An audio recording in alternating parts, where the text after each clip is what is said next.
اہلیہ نے پاکستان کے لیے صاحبزادہ میاں نعیم الرحمان طاہر کی شخصیت کسی تعارف کی محتاج نہیں۔ اپنے عظیم والد گرامی مولانا فضل حق کی وفات کے بعد انہوں نے عالم اسلام کی ممتاز دینی درسگاہ جامعہ سلفیہ فیصل آباد سمیت ملک بھر میں پھیلے درجنوں دینی اداروں کا انتظام انتہائی آسان طریقے سے چلایا۔ میاں نعیم الرحمان 12 دسمبر 1954 کو پنجاب کے ضلع حافظ آباد میں پیدا ہوئے۔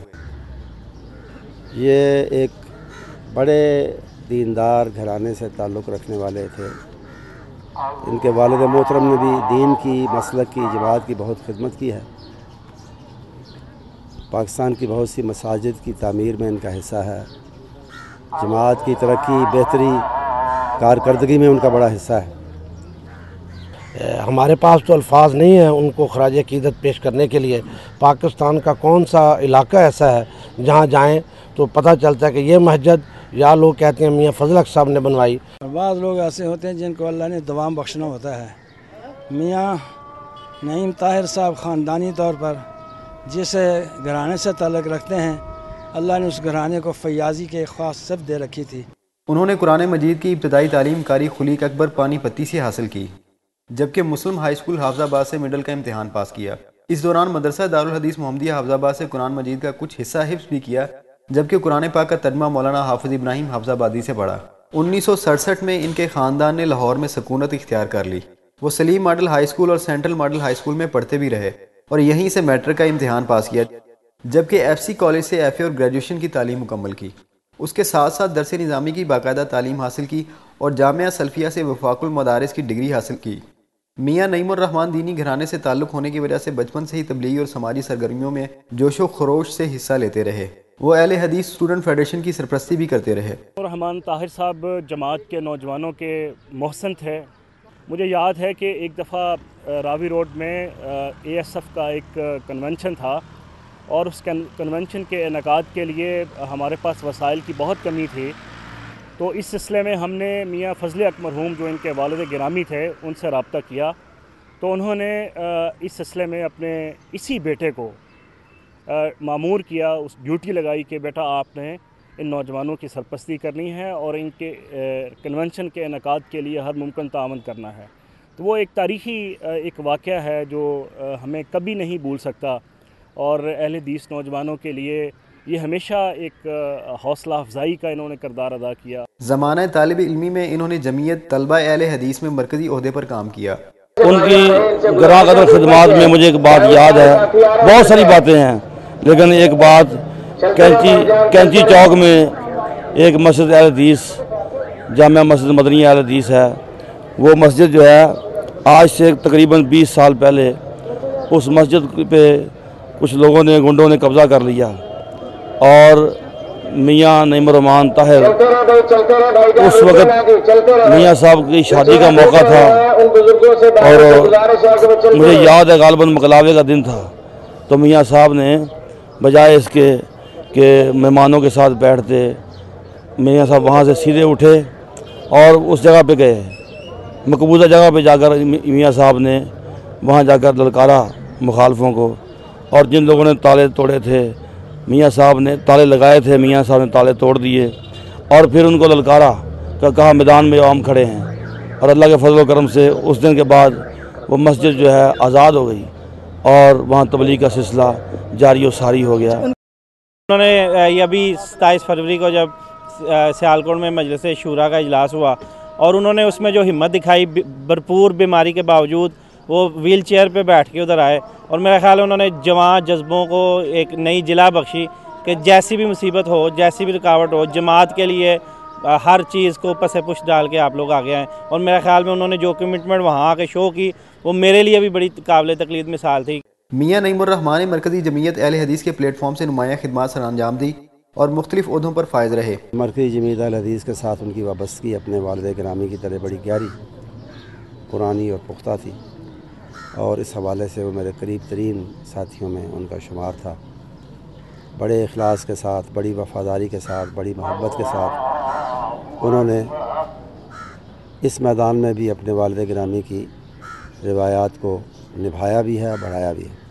میاں نعیم الرحمان صاحب کی خدمات جو ہیں وہ مرکزی جمعیت اہل حدیث کے لیے ایک سنگ میل کی حیثیت رکھتی ہیں۔ انہوں نے بہت سی دینی خدمات سر انجام دی، ملی خدمات سر انجام دی، سیاسی طور پر بھی ان کا ایک نام تھا۔ وفاق المدارس سلفیہ کے ناظم اعلیٰ کی حیثیت سے ان کی خدمات ہمیشہ یاد رکھی جائیں گی کہ امام کعبہ ایک دفعہ فرمانے لگے کہ میاں نعیم آپ شباب ہیں، جوان ہیں، آپ جامعہ سلفیہ کو بھی شباب بنا دیں، اور آج اس کی عمارت اور جامعہ سلفیہ دیکھنے کے بعد محسوس ہوتا ہے کہ واقعہ ہی میاں نعیم نے جب وہ رئیس بنے جامعہ سلفیہ کو تو شباب بنا دیا۔ ایسے ہم محسوس کرتے تھے کہ یہ ابھی بچے ہیں، مگر انہوں نے یہ بڑا بن کے دکھایا، اور اللہ تعالیٰ کا احسان ہے، فضل و کرم ہے۔ ہر جگہ یہ کالا باغ کی سائڈ پہ مسجدیں بنی، دوسری جگہ پہ بنی جامعہ مسجد، یہ مدرسہ سن 55 سے آج اگر ایک پودا تھا تو وہ آج درخت بنا ہوا ہے۔ اس کی شاخیں دنیا کے تمام ممالک میں ہیں، یورپ میں ہمارے طلباء ہیں، دوسری جگہوں پہ ہیں، سارے علاقے میں اللہ کا فضل و کرم ہے، جامعہ کا نام ہے ایک، اور جامعہ اللہ تعالیٰ کے فضل کے ایک تناور درخت بنا ہوا ہے جس کے لوگ مستفید ہو رہے ہیں۔ میاں صاحب کو اللہ تعالیٰ نے جب نیابت دی میاں فضل صاحب کی رحلت کے بعد، اس وقت سے لے کر آج تک علماء کے ساتھ ان کی رفاقت، دینی مدارس کی سرپرستی اور نیکی اور اہل علم کے ساتھ وابستگی ساری زندگی۔ وہ مرکزی جمعیت اہل حدیث کے شعبہ خدمت خلق کے چیئرمین اور ملک کی مرکزی روایت ہلال کمیٹی کے رکن کی ذمہ داریاں بھی سر انجام دیتے رہے۔ اس کے ساتھ ساتھ وہ پنجاب حکومت کی جانب سے بنائے گئے قرآن بورڈ کی ایگزیکٹو کمیٹی کے ممبر اور میاں نواز شریف کے دور حکومت میں بنائی گئی خدمت خلق کمیٹی لاہور ڈسٹرکٹ کے سربراہ بھی رہے۔ میاں نعیم الرحمان طاہر مرکزی جمعیت اہل حدیث کے ڈپٹی سیکرٹری اور ناظم شعبہ سیاسی امور کے عہدے پر بھی فائز رہے۔ وہ کامیاب کاروباری شخصیت بھی تھے اور انہوں نے اپنی خداداد صلاحیتوں کے بل بوتے پر کاروبار کو وسعت دی۔ وہ فیصل آباد چیمبر آف کامرس اور آل پاکستان ٹیکسٹائل ایسوسی ایشن کے مرکزی صدر رہے۔ ان کے دور صدارت میں 1000 ایکڑ پر مشتمل فیصل آباد انڈسٹریل زون بنایا گیا۔ اس دوران چھوٹے کاروباری طبقے کے لیے ان کی خدمات ناقابل فراموش ہیں۔ اپنے والد گرامی کی وفات کے بعد میاں نعیم الرحمان کاروباری مصروفیات سے الگ ہو گئے اور خود کو مکمل طور پر دینی اور فلاحی سرگرمیوں کے لیے وقف کر دیا۔ ان کے خاندان نے فلاحی سرگرمیوں کے لیے فضل حق ٹرسٹ کی بنیاد رکھی۔ 8 اکتوبر 2005 کو آنے والے قیامت خیز زلزلے کے بعد میاں نعیم الرحمان نے متاثرہ علاقوں کے کئی دورے کیے۔ انہوں نے اپنی نگرانی میں خوشاب، جوہر آباد، ایبٹ آباد، توحید آباد، ایوبیہ اور دیگر علاقوں میں 200 کے قریب اسلامی مراکز اور مساجد قائم کی۔ ایوبیہ، توحید آباد، نتھیا گلی، کالا باغ اور دیگر علاقوں کے اندر میاں صاحب کی بڑی خدمات ہیں۔ بے شمار ایسے مدارس کا مشاہدہ ہوا کہ میاں صاحب کے تعاون کے ساتھ وہ چل رہے ہیں۔ میاں نعیم الرحمان کا معمول تھا کہ وہ ہر سال موسم گرما کے دوران ان علاقوں میں 3 سے 4 ماہ قیام کرتے اور تبلیغی پروگرامز میں حصہ لیتے۔ ان کا خاص جو عمل تھا وہ مجھے بہت زیادہ پسند ہے۔ مثال کے طور پہ نماز کا ٹائم ہوتا تو وہ سب دوستوں کو کہتے، گاڑی کے ڈرائیونگ خود فرماتے، کہتے نماز کا ٹائم ہو گیا ہے تو اب ہم ادھر نماز پڑھتے ہیں، اور زیادہ سفر میں اللہ تعالیٰ کے ذکر کو اور دعاؤں کو وہ یاد کرتے تھے۔ پروفیسر سینیٹر ساجد میر کی سرپرستی میں انہوں نے ملکی سیاست میں بھرپور کردار ادا کیا۔ میں کہہ سکتا ہوں کہ انہوں نے جس طرح جماعتی مفاد میں جماعتی مرکزی جمعیت اہل حدیث کی خدمت اور ترقی اور بہتری کے حوالے سے جس طرح انہوں نے میرا اور جماعت کا جمعیت کا ساتھ دیا، وہ کم لوگوں کے حصے میں آیا، بہت کم لوگوں کے حصے میں آیا، اور جہاں کہیں کوئی اخراجات کا یا وقت دینے کا یا منصوبہ بندی اور توجہ مبذول کرنے کا معاملہ ہوتا تھا، وہ میرے ساتھ ساتھ اور قدم بقدم چلتے تھے۔ مسلم لیگ نواز کے قائد سابق وزیر اعظم میاں نواز شریف، سابق امیر جماعت اسلامی قاضی حسین احمد، سابق صدر آزاد کشمیر سردار عبدالقیوم سمیت ملک کے نامور سیاستدانوں کے ساتھ ان کے ذاتی مراسم تھے۔ انہوں نے تحریک نظام مصطفیٰ اور تحریک ختم نبوت میں والد گرامی میاں فضل حق کے ہمراہ سیاسی جدوجہد کی اور شاہی قلعہ لاہور میں قید و بند کی صحبتیں بھی برداشت کی۔ اور میاں صاحب کی خدمات مرکزی جمعیت اہل حدیث پاکستان کے لیے اور رائٹسٹ قوتوں کے لیے ان کی اور ان کے والد محترم میاں فضل حق جو تھے رحمۃ اللہ علیہ، ان کی خدمات جو ہیں وہ بہت زیادہ ہیں، ناقابل فراموش ہیں۔ میاں نعیم الرحمان طاہر صاحب مرکزی جمعیت اہل حدیث کے لیے ایک اثاثہ تھے۔ ان کی دینی، مذہبی، سیاسی، سماجی خدمات ہم سب کے لیے قابل رشک ہیں۔ میاں نعیم الرحمن طاہر ملک بھر کی طرح بیرون ملک بھی یکساں مقبول تھے۔ ان کے اداروں سے فارغ التحصیل ہونے والے طلباء مختلف ممالک میں دین حنیف کی تبلیغ میں مصروف ہیں۔ انہوں نے سعودی عرب، امریکہ، برطانیہ اور دیگر ممالک کے کئی تبلیغی اور کاروباری دورے کیے۔ میاں نعیم الرحمن طاہر کے سعودی عرب کے شاہی خاندان اور دینی حلقوں کے ساتھ خصوصی تعلقات تھے۔ ان کی وفات مرکزی جمعیت اہل حدیث کے کارکنان، جامعہ سلفیہ اور دیگر اداروں کے طلباء اور ملک بھر کے علمی اور سیاسی حلقوں کے لیے کسی سانحے سے کم نہیں۔ ایک بڑا ہی سانحہ ہے میاں نعیم الرحمن صاحب کی وفات کا، بہت بڑا حادثہ ہے جماعت کے لیے، بالخصوص جامعہ سلفیہ کے لیے کہ یہ ان کے سرپرست بھی تھے۔ میاں نعیم الرحمن یہ بہت بڑا اثاثہ تھے ہماری جماعت کا بھی، جامعہ سلفیہ کا بھی، اور بلکہ ملک و ملت کا بھی۔ 58 سالہ میاں نعیم الرحمن کافی عرصے علیل رہنے کے بعد اپریل 2011 کو اپنے خالق حقیقی سے جا ملے۔ انہوں نے پیچھے سوگواروں میں بیوہ کے علاوہ 5 بیٹیاں اور ایک بیٹا چھوڑا ہے۔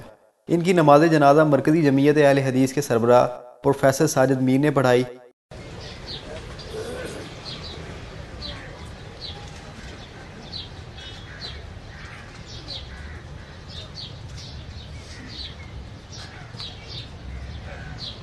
بسم اللہ الرحمن الرحیم، الحمدللہ رب العالمین، الرحمن الرحیم، مالک یوم الدین، بسم اللہ الرحمن الرحیم، قل هو اللہ احد اللہ الصمد لم یلد ولم یولد ولم یکن له کفوا احد، بسم اللہ الرحمن الرحیم، قل هو کفوا احد، اللہ اکبر،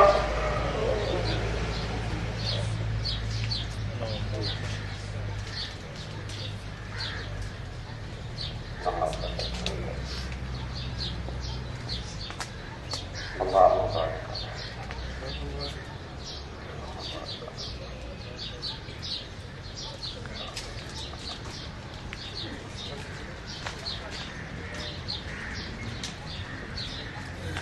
اللہ اکبر،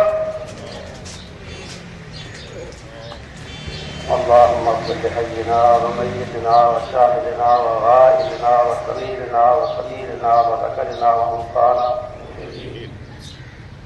اللهم من احييته منا فاحيه على الاسلام ومن توفيته منا فتوفه على الايمان،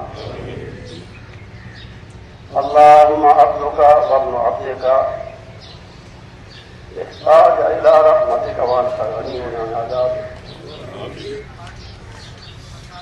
احتاج الى رحمتك وانت غني عن عذابك، اللهم ان كان محسنا فزد في احسانه، اللهم ان كان محسنا فزد في احسانه، وان كان مسيئا فتجاوز عنه،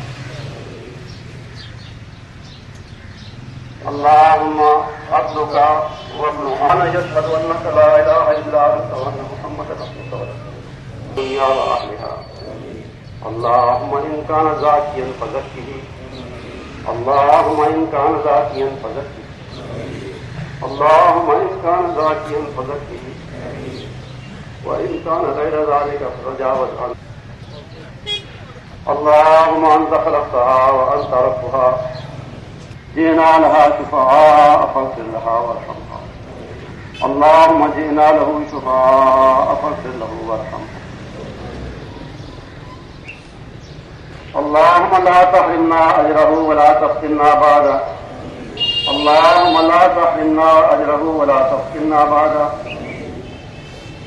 اللهم باعد بينه وبين خطاياه كما باعدت بين المشرق والمغرب، اللهم باعد بينه وبين خطاياه كما باعدت بين المشرق والمغرب، اللهم باعد بينه وبين خطاياه كما باعدت بين المشرق والمغرب، اللهم نقه من الخطايا، اللهم نقه من الخطايا كما نقيت الثوب الابيض من الدنس، اللهم اغسله، اللهم اغفر له وارحمه وعافه واعف عنه،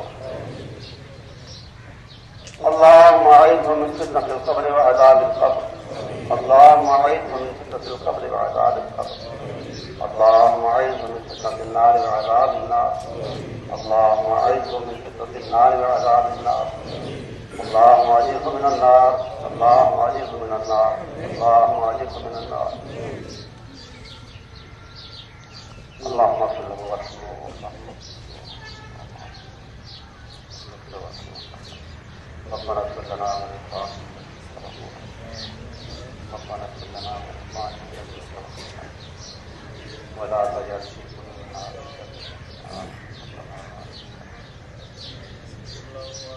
الله أكبر السلام عليكم ورحمة الله السلام عليكم ورحمة الله نماز جنازہ میں قاضی حسین احمد، مولانا حفیظ جلندری، مجیب الرحمان شامی، مصطفیٰ صادق، مولانا فضل الرحیم اشرفی، ڈاکٹر عظیم الدین لکھمی، میاں محمد جمیل، مولانا امین حمزہ، علامہ محمد شفیق خان، مولانا عبدالعزیز حنیف، مولانا یوسف انور، مولانا عبدالرشید حجازی، سید احسان اللہ وقاص، مولانا یاسین ظفر، قاری عبدالوکیل صدیقی، حافظ عبدالحمید عامر، ڈاکٹر عبدالغفور راشد، ڈاکٹر زعیم الدین عابد، تحریک المجاہدین کے امیر شیخ جمیل الرحمان، حافظ مسعود عالم، مولانا عبدالعزیز الوی، مولانا عبدالستار حامد سمیت ملک بھر سے مدارس سلفیہ کے اساتذہ اور طلبہ کی بڑی تعداد نے شرکت کی۔ اللہ تعالیٰ ان کی خدمات کو قبول فرمائے اور ان کو ان کی مساعی جمیلہ کو قبول فرماتے ہوئے ان کو فردوس کے اندر اعلیٰ علیین کے اندر شامل فرمائے۔ اللہ تعالیٰ ہمیں ان کے لیے صدقہ جاریہ بنائے۔ ہم سارے طلباء سب بھائی اس کے لیے دعا گو ہیں۔ کوتاہیوں کو معاف فرمائے، اللہ کریم ان کے لواحقین کو صبر جمیل کی توفیق دے۔ ہی خوش نصیب ہوں گے جن کی دولت اور ان کی فکر، ان کی سوچ اور ان کی خوشی اور غمی صرف اسی میں ہے کہ اللہ رب العزت کے دین کی وہ خدمت کریں، اور ان چند ایک اشخاص میں سے میاں نعیم الرحمان صاحب تھے۔ للہ ما اخذ ولہ ما اعطى وکل شیء عنده باجل مسمى۔ اس میں کوئی شک نہیں کہ یہاں جو آتا ہے جانے کے لیے آتا ہے، لیکن بعض لوگ آتے ہیں اور ایسے کارنامے سر انجام دے کے جاتے ہیں جو مدتوں یادگار رہتے ہیں اور ان کے لیے صدقہ جاریہ بنتے ہیں۔ ہمارے معزز و مکرم محترم بھائی جو آج ہمیں داغ مفارقت دے گئے ہیں، میاں نعیم الرحمان صاحب، یہ ایسے ہی لوگوں میں سے تھے۔ ہماری دعا ہے کہ اللہ تعالیٰ ان کی نیکیاں قبول فرمائے۔ میری دعا ہے کہ اللہ تعالیٰ ان کی ان تمام حسنات کو، نیکیوں کو قبول فرمائے اور اس کا بہترین بدلہ انہیں عطا فرمائے، اور بشری تقاضے سے جو کوتاہیاں ہیں اللہ ان کو اپنی مغفرت تامہ اور رحمت کاملہ سے ڈھانپ لے، معاف فرما دے، اور ان کو اعلیٰ علیین میں درجات عطا فرمائے۔ ان کے والدین کی بھی مغفرت کرے، اور ان کے جو پسماندگان ہیں ان سب کو صبر جمیل عطا فرمائے، اور ان کے پسماندگان میں جہاں ان کے اہل خانہ، قریبی عزیز رشتہ دار ہیں، وہاں میں سمجھتا ہوں کہ ہم بھی ہیں، پوری جماعت ہے، جامعہ سلفیہ کے متوسلین ہیں، طلباء ہیں، اساتذہ ہیں، سٹاف ہے، اور مرکزی جمعیت اہل حدیث کے ذمہ دار، عہدیدار اور عام کارکن سب اس سانحہ سے متاثر ہیں۔ اللہ تعالی ہم سب کو صبر جمیل عطا فرمائے۔ وآخر دعوانا ان الحمد للہ رب العالمین۔